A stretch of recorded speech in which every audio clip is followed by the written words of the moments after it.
Go inside the Crimson Tide with your hosts Rodney Orr and Gary Harris, keeping you informed on everything Alabama. Tider Insider TV, brought to you by Tuscaloosa Tourism and Sports. Tuesday night in T-Town. You know what that means. Good evening and welcome into Tider Insider TV, brought to you by Tuscaloosa Tourism and Sports. They do some great work here in West Alabama. Alongside Rodney Orr from TiderInsider.com, I'm WVUA 23 Sports Director Gary Harris. So Alabama football, when it comes to recruiting right now, the Tide is on a roll. Crimson Tide picking up 7 commitments in the last 10 days. And today, Alabama making some fireworks on the day after the 4th of July, landing the #1 junior college prospect in the class of 2023, Malik Benson, the super fast wide receiver from Hutchinson Community College in Kansas. That's a famed JUCO program. After 1 year, Benson received over 24 offers, and today he announced on Instagram that he's 100% committed to the Crimson Tide. Benson finished last season with 43 catches for over 1,200 yards and 11 touchdowns. Those are gaudy numbers in just 11 games. And on Monday, 4-star Anniston offensive lineman Raquise "The Rock" McElderry, he got his fireworks in on Independence Day as he made the flip official as he decommitted from Georgia on Saturday and committed to the Crimson Tide on Monday. 6'4", 330 pounds. McElderry is an interior offensive lineman, probably a guard. He backed off that long-time commitment to Georgia on Saturday. He's projected as an offensive guard, as I said. His size, power, and tenacity really make him a guy. When you watch him work at these camps, he takes it personal, Rod. I mean, he gets after it. I mean, he's got some attitude. He's the second offensive line commit in the Tides class of 2023, joining Northridge High School's offensive tackle Wilkin Formby. All right, Rodney, let me get you in here. And let's start with Malik Benson, because we know in the modern game of college football, you can coach a lot of things, and you can try to get guys faster, maybe get them a little bit. Basically, speed is God-given, and nothing kills like speed. We've seen it in probably the last 8-9 years or so at wide receiver for Alabama, some of the top speed burners in the country, now in the NFL. Does Malik Benson have that kind of speed and that type of potential to play at the next level? Yeah, you know, Gary, he has incredible speed. He's a guy that runs a 10-400 meters. I mean, legit speed. He was a track star in high school, had a 25-foot long jump. He's just an incredible athlete. Guy that really came to Hutchinson as a raw player last year, developed as a receiver, really works hard on his skills, had over 1,100 yards receiving, 11 touchdowns. Just really developed very nicely. As you said, Gary, had a ton of offers. Alabama got in on him. It looked like at one time maybe Tennessee was the leader. Georgia recruited him extremely hard. Alabama did a nice job. He's going to be a tremendous fit. This is what Alabama wants. Nick Saban said last spring when talking about the receivers, speed kills. You need speed. This is a guy that will really bring it. All right, we're going to stay on the skill position chat with getting this guy who can really run. And then late last week, Cole Adams, a wide receiver out of Oklahoma, who is another kid that can pick him up and put him down. He committed to Alabama. This is a guy who the in-state Sooners wanted very, very badly. Arkansas wanted. But again, Alabama showing the reach of the Crimson Tide program to go into Sooner country and get a commitment from Cole Adams. Watch him. I mean, he is fun to watch, Gary. He's got a lot of moves, 10-600 meter speed. This guy brings a lot of just a lot of juice. I mean, he's a guy that makes a lot of big plays in different ways, punt returns, kickoffs, as you saw, the deep balls that he catches. Again, when you go into the state of Oklahoma, and it got really competitive with Oklahoma. They wanted him badly, made a real late push for him. But to be able to get a guy like this and you team him with Malik Benson, these are two real playmakers. He's a guy, like I said, that's going to bring a lot of different ways of making big plays, different parts of the game. All right, let's get to McElderry because, again, and give Georgia credit. They're the national champions. This rivalry against Alabama is real. They're a lot like Alabama. They find guys. They like them. They offer them. They offered him very early in the process. He accepted.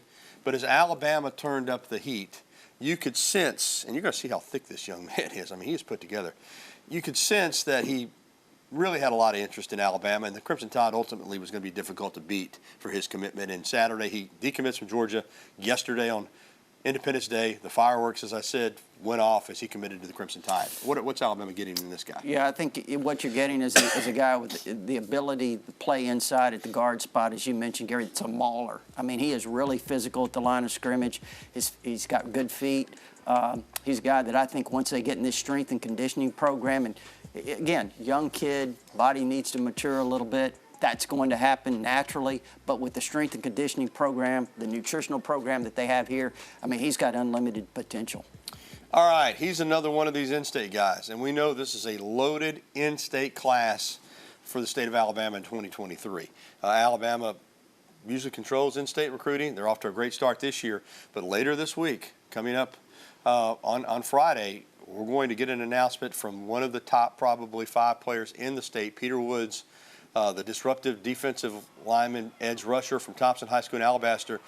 You know, for 3 years, really, this guy's been on the radar, you know, going back really to his freshman year, certainly sophomore year, and it looked like he was ticketed for Alabama. Rodney, everything seems to point towards Dabo Swinney and Clemson coming in here, and at least initially stealing Peter Woods away from the Crimson Tide. Yeah, I think so. I think when he announces next Friday, unless something changes, but for about 2 weeks now, we've been on top of this, thinking that Clemson might be the team to beat. I think when he announces on Friday, again, could things change between now and then? Certainly could. If you asked me to make a prediction, same thing I said last week. I think it will be Clemson. Could it change between July and December? Certainly anything could change. I don't think he's going to commit to any school with the intention of flipping later, but you never know. Things change. Well, let me ask you this, because you've got a lot of insight. You talked to a lot of sources. What happened? I mean, how did Clemson come in with a young man who, I don't think there's any doubt. You talk to people at that program, he was ticketed for Alabama.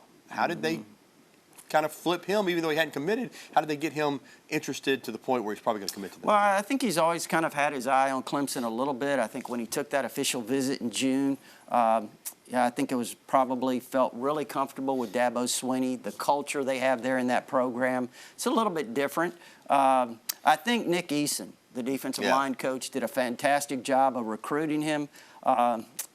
Again, we don't really know what's going to happen ultimately at this point, but I just think that they did a fantastic job. When you talk about Eason, you're talking about Dabo Swinney, the visit that he made there. I think all of those things together has certainly put Clemson in a great position. All right, it's going to happen on Friday. You know, could something change the tide, pardon the pun, here in the next few days? Possibly, but it's looking strong for Clemson. Of course, we'll keep you updated here on WVUA 23.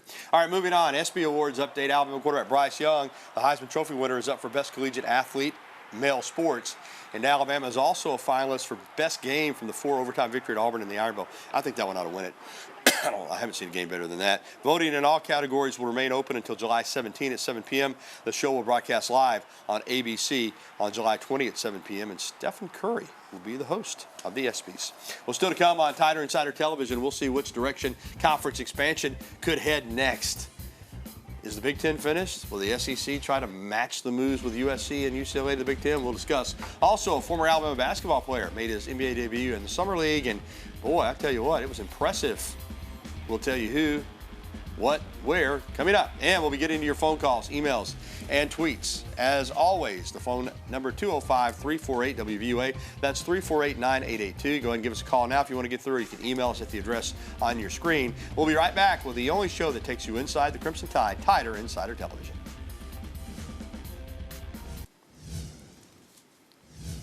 And welcome back to Tider Insider Television, brought to you by Tuscaloosa Tourism and Sports. With Rodney Orr, I'm Gary Harris. All right, move over, NIL, and transfer portal. The big news now in college athletics is conference realignment. And boy, Rodney, this, there's not much that happens anymore in sports that somebody doesn't get it leaked. This move last Thursday by the Big Ten Conference to approve and take in UCLA and USC. Rodney, this one, unlike the SEC move with Texas and Oklahoma, which kind of got out like several days before it actually was announced, this was done.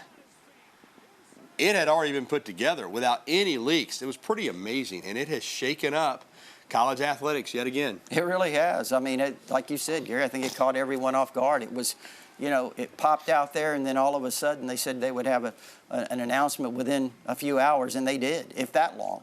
So it was pretty amazing. And think about this, Gary. I mean, you and I grew up watching this in the 60s and the 70s, and all the changes that have taken place. I mean, you're talking about, we used to watch the Southwest Conference, the Pac-8, the Big 8, all of those conferences, and now things are just totally realigning and changing. Oh yeah, when you were growing up, it was regional. You know, the Yep. Big Ten was, you know, the upper Midwest. The Pac-8 was kind of the plain states. Pac-12 was the West Coast. The Southwest Conference was the Texas schools plus Arkansas. The Atlantic Coast Conference was the Mid-Atlantic area, and the Southeastern Conference was the Southeastern area. Those days are gone. I guess the question now is, because there's a lot of talk out there and speculation that the Big Ten's not done. A lot of the other Pac-12 schools trying to get in that league. Of course, obviously they'd love to get Notre Dame. Pete Thamel reporting from his perspective that the SEC is looking to stand pat for now, but I don't think there's any doubt that down the road, as we go toward these possibly 2 super conferences, the SEC could be looking at again. Yeah, I think Notre Dame is the big piece. You know, but I see they're just such a natural fit in the Big Ten. That's what you would expect. I wouldn't see that in the SEC, although you know the SEC would love to have them. But whether it's Florida State, Clemson, Miami, you know, there's been some discussion, Georgia Tech. I've even heard Oklahoma State, because you've got Oklahoma in the conference, coming into the conference. So, you know, those are some of the teams that you mentioned. Yeah, ACC, you know, obviously I think Clemson would be a good fit in the SEC, possibly still Florida State or Miami, even North Carolina. But their media rights deals through 2036, which is hard to fathom. So we'll have to see as we take a look at some FSU North Carolina video right here. Ronnie, I said that because of the geography, but as we've already pointed out, geography doesn't really matter anymore. So for the SEC, if that time comes, yeah, I think they'd like to look at some ACC schools. But let's be honest, as you said, and I agree with you. I think if Notre Dame ever gets into a conference full time, it'll be the Big Ten. But can you imagine Notre Dame in the SEC? Hey, listen, SEC would take them just as quickly as the Big Ten. Anybody would take Notre Dame. Think about this. Alabama, if you had Notre Dame, you had Alabama, Notre Dame, Texas, and Oklahoma in the same conference. Unbelievable.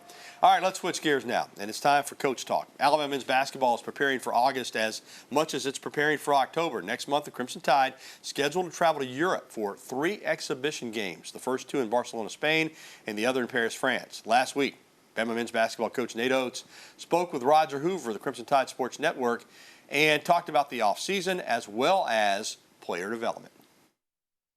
More 5-on-5 than maybe we normally would do. But I like it. It's been good. We've got a lot of new guys, and you know they need to get comfortable in the system.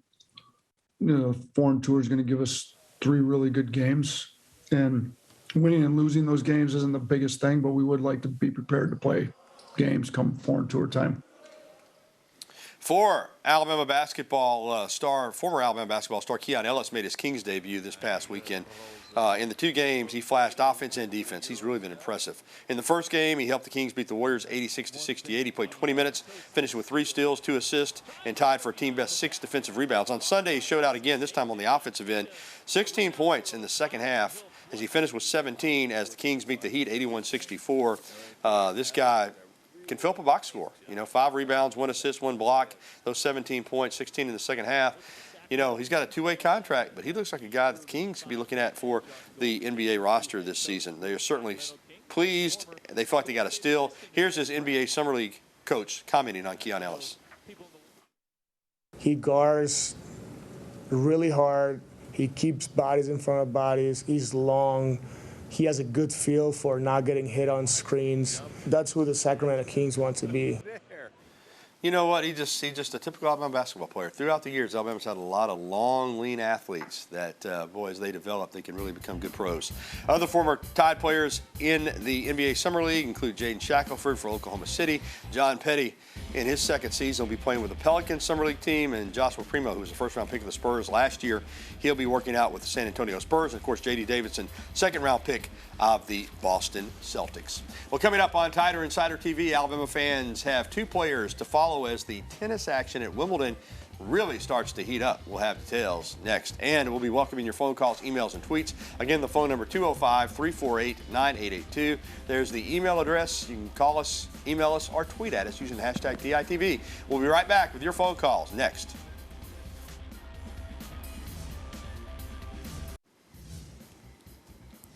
University of Alabama represented at Wimbledon with tennis players Erin Routliffe and Alexa Guarachi. Routliffe and Guarachi will both compete in the women's doubles quarterfinals after they won their matches on Monday.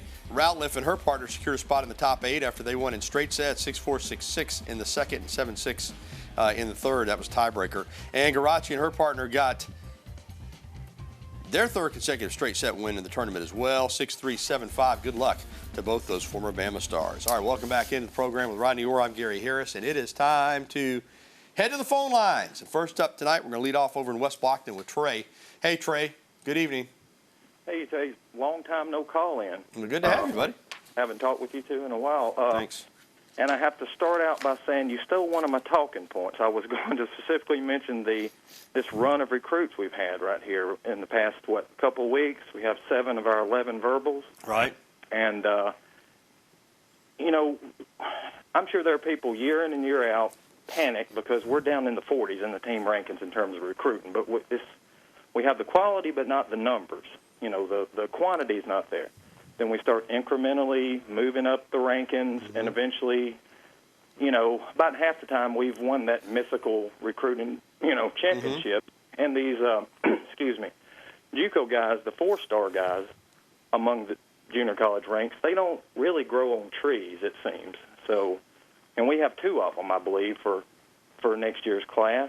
And, I'm just, I'm tired of the humidity. To be honest with you, I'm ready for some fall and for some football. It'll be a while. But, Trey, you're absolutely right. I mean, Alabama's now up to 8, I think it is, in the latest 24/7 composite recruiting rankings, and they're going to go higher.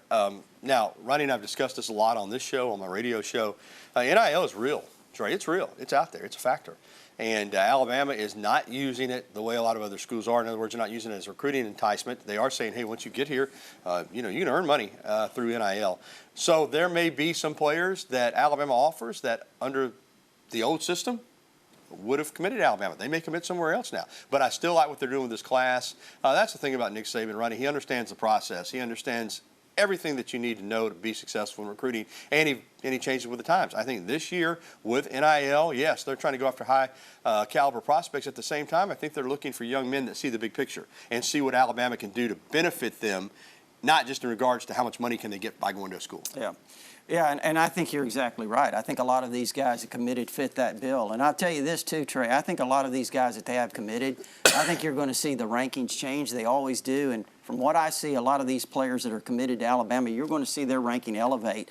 I mean, you look at some of these JUCO players they don't even have rankings on right now. I think Wilkin Formby, the local offensive tackle here, it's a 4-star right now. I think you're going to see him move up. I think you're going to see Rock McElderry move up and several others. So, Alabama's going to finish really well. Yeah, and you're right. The 2 junior college players, Jefferson and Benson, are really good. All right, let's get to Dale real quick before we have to get to the break. Hey, Dale in Moundville, how are you? Hey, guys. Hope y'all had a good 4th. I was just hate to see that Alabama lost that Polynesian kid to Miami today, but my question was about Amari Kite. I thought he did a really outstanding job in the A-Day game with that second-team offensive line, beating that second-team defensive line pretty good. And I know we having trouble with the left tackle. What's y'all's thoughts? All right, Dale. Yeah, we got to get up against the break here, but you're right. I think Amari Kite's in the mix there, and I'm with you. I think he had a really good spring. He did, and I think, again, Trace, you've got Tyler Steen coming in, the grad transfer from Vanderbilt that's going to be competing at that spot too. But, Amari Kite can play several positions along the offensive line. Of course, he's out of that Powerhouse Thompson program there in Alabaster. All right, we'll be back with more phone calls. 205-348-9882 is the number. Give us a call. We'll get you on next. Stay with us.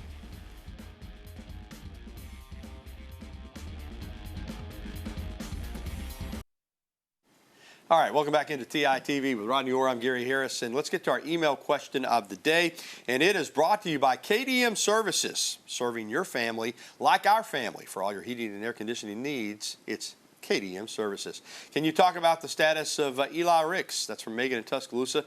The cornerback who transferred in from LSU had a little issue on the highway over there in Mississippi, and legal issue, but it seems like all is falling into place. And Rodney, I'll let you talk about the young man, but he's being projected to be an All-American, and he's never played a snap at the University of Alabama. He's got it all: length, athleticism, speed, quick feet, good hips. I mean, he's got a chance to be a first-round NFL draft pick. Yeah, he was a really talented player at LSU as a freshman. Now, he suffered a shoulder injury. I think that last year cost him a good part of that season there at LSU. Transferred here in the spring. Gary needed to put back on some weight, some strength, all of those things, making the adjustments.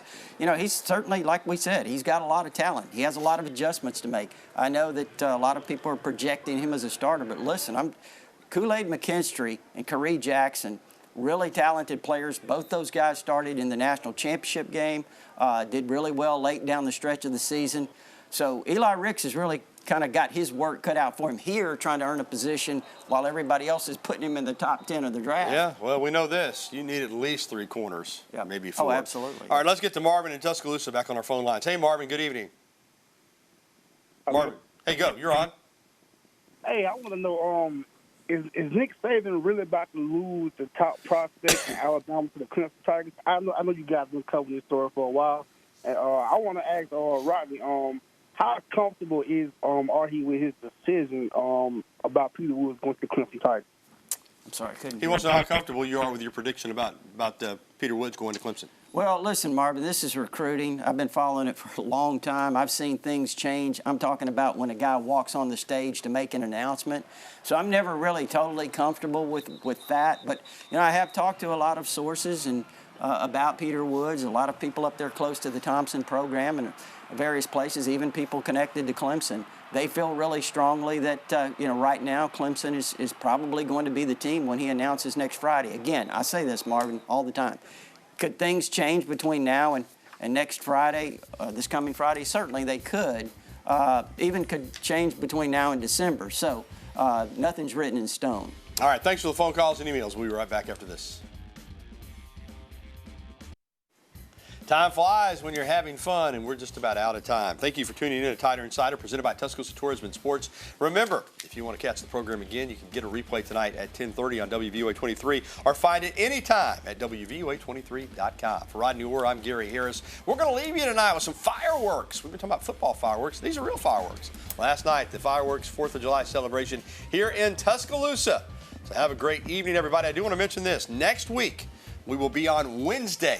We will be on Wednesday the 13th. Join us then.